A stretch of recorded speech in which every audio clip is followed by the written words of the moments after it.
আচ্ছা, তোমাকে একটা ভিন্ন প্রসঙ্গে প্রশ্ন করি। হ্যাঁ, যদিও তুমি আমার চেয়ে বয়সে ছোট, প্রশ্নটা করা ঠিক না, তারপর মাইন্ড করো না। হ্যাঁ করেন না, মানে তুমি কি এই গ্রামের কারোর সাথে মানে থাকে না সম্পর্ক, মানে ভালোবাসো ওটা নাকি? বাসতেও পারি, নাও বাসতে পারি। বড় ব্যক্তিগত প্রশ্ন এটা।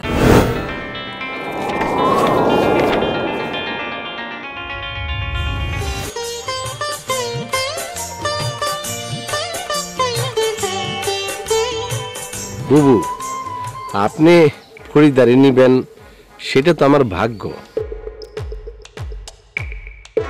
কিন্তু ওর যা বয়স, সিদ্ধান্তটা বছর 4 পরে নেই।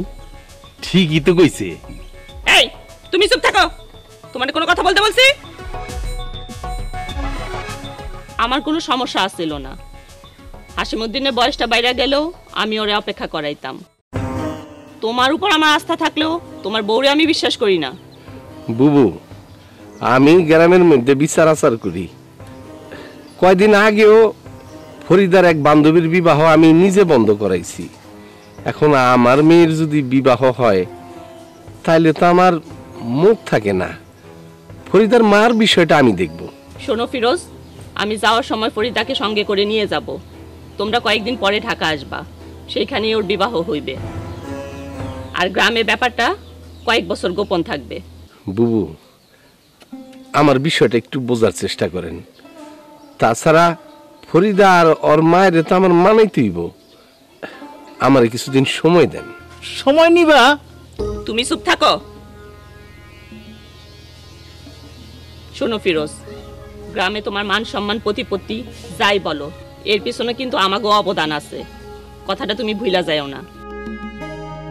আমার বাবা গ্রামের সঙ্গে সম্পর্ক ছিন্ন করায় চাচা কিন্তু দাদা সম্পত্তি একলা ভোগ করছে, যা তুমি এখন ভোগ করতেছো। আমি কিন্তু কোনোদিন দাবি নিয়ে আসি নাই। আমি তো অস্বীকার করি না বুবু। হ্যাঁ ঠিকই তো কইছে, কোনোদিন তো অস্বীকার করে নাই। এই বাড়ি আসার পথে দেখলাম নদীর উপরে ব্রিজের কাজ প্রায় শেষ, আর কয়দিন পরে গাড়ি নিয়ে বাড়ি আসা যাইব। হাসিমুদ্দিনের ইনকাম মাসে লাখ টাকা। তোমার মাইয়ার বিবাহ হইলে প্রতি সপ্তাহে তুমি 2 বার গাড়ি নিয়ে ঢাকা যদি যাতায়াত করো, তোমার অবস্থানটা কি হইব গ্রামে একবার চিন্তা করছো? বুবু, আমি তো আগেই বলছি যে আমার কোনো দ্বিমত নাই, খালি হ্যাঁ তা আগেই কইছে। তুমি চুপ থাকো, তোমার কোনো কথা বলতে বলছি? শোনো ফিরোজ, আমি আর 2 দিন এখানে থাকবো। যাওয়ার সময় ফরিদাকে আমার সঙ্গে নিয়ে যাব। এই 2 দিনের মধ্যে তুমি যা বুঝানোর বুঝাও। তুমি কি আমার কথাটা বুঝতে পারছো?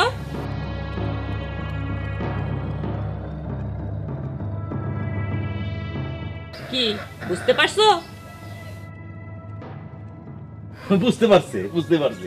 আবার কথা বলে, চলো।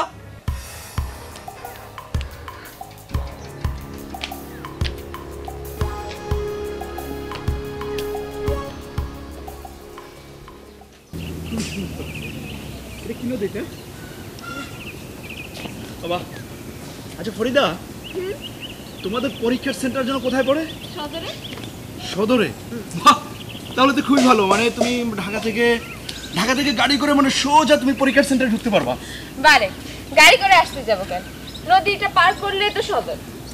কিন্তু তোমার তো ঢাকা থেকে এসেই পরীক্ষা দিতে হবে। কেন? ওটা তুমি বাড়ি গেলেই বুঝতে পারবা। অসম্ভব, আমি গ্রাম সাইরা কোনোদিনও শহরে যাব না। শোনো ফরিদা, তুমি তো আমার আম্মারে এর আগে দেখো নাই, ভালো করে চিনো না।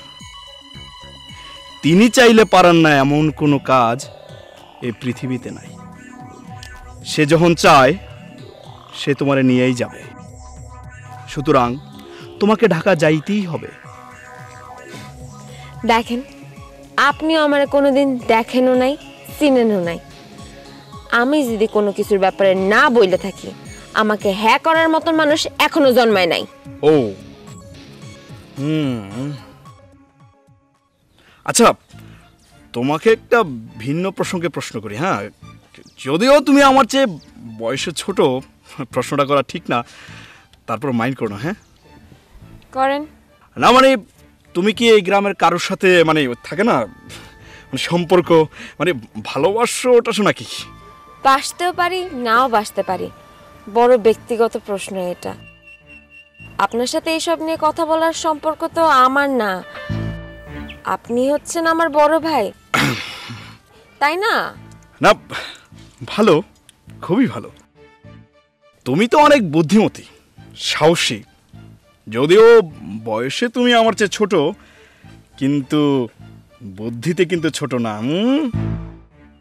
তোমাকে আমার পছন্দ হয়েছে। I like you. চলেন গ্রামটা ঘুরে দেখে। চলো।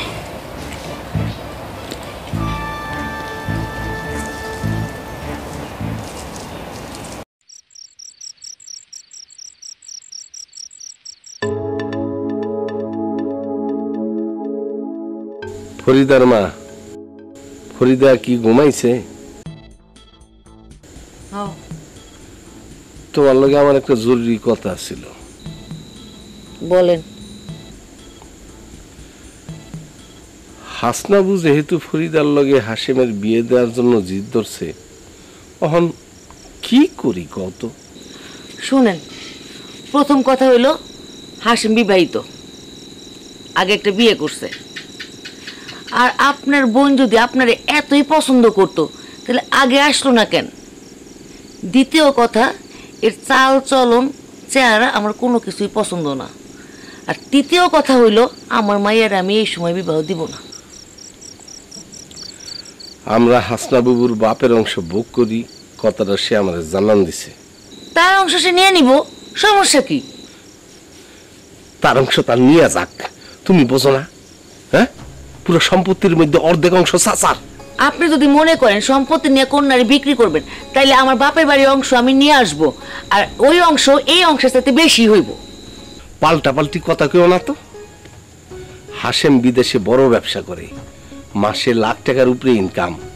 টাকা থাকলে ক্ষমতাও থাকে। এরকম একটা পোলা হাতছাড়া করা ঠিক হইব না। হাসনাবু যখন জিদ ধরছে তখন সহজে রণে ভঙ্গ দিব না, না করলে বিপদ আছে।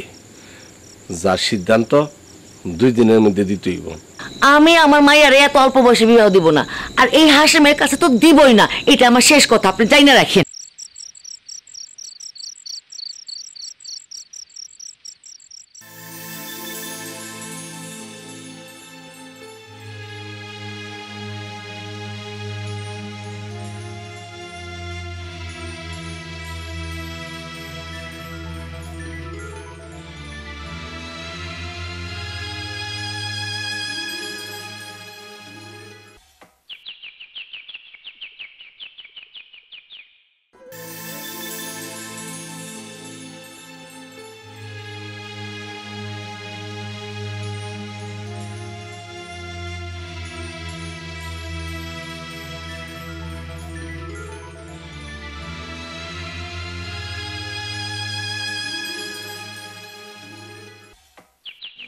কি ব্যাপার ফরিদা, তুমি এখানে খাড়ায় আছো, ঘটনা কি? আপনার সাথে আমার কিছু কথা আছে। আমার সাথে? কি কথা? ফারুক ভাই, আমার বড় বিপদ। তোমার বিপদ? তুমি আমারে ভাই ডাকছো। শোনো, তোমার আর কোনো চিন্তা নাই, আমি আছি। তোমার ঘটনা খুইলা বলো। এই লানের ফারুকরে তো তুমি চিনো না, অনেক বড় বড় কেস একেবারে পানি করে দিছি। হয়েছে কি বলো?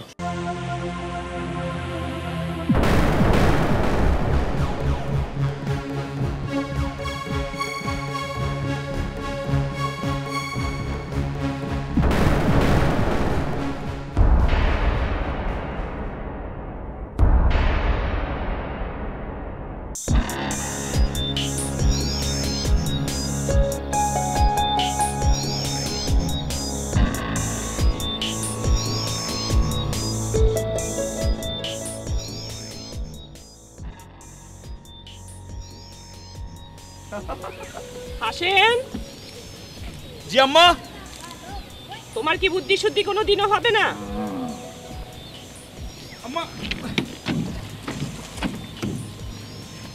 কেন আম্মা? আমি আবার কি করলাম আম্মা? সকালে ফরিদা একা স্কুলে গেল, তুমি সঙ্গে গেলা না কেন? আমি ওর সাথে যাব কেন? আর ওই ভাই স্কুলে কেন আমার নিয়ে যাবে? ওর গতিবিধি নজর রাখা দরকার। তেমনটা যদি মনে হয় তাহলে স্কুলে যাওয়া বন্ধ করে দেন। মাত্র তো 2টা দিন, আর 2 দিন স্কুলে না গেলে কোনো সমস্যা হবে না। কিন্তু আজকে তো বাড়ি না ফেরা পর্যন্ত আমার শান্তি লাগবে না। আচ্ছা ঠিক আছে আম্মা, আমি ওর স্কুলে গিয়ে চিনে আসি। স্কুল কখন ছুটি হবে ওইটাও জানি আসি, আর দরকার হইলে ছুটির পরে ওরা একেবারে সঙ্গে করে নিয়ে আসবো। কি বলেন আপনি? তাই ভালো। বুবু এখানে কি করতেছেন?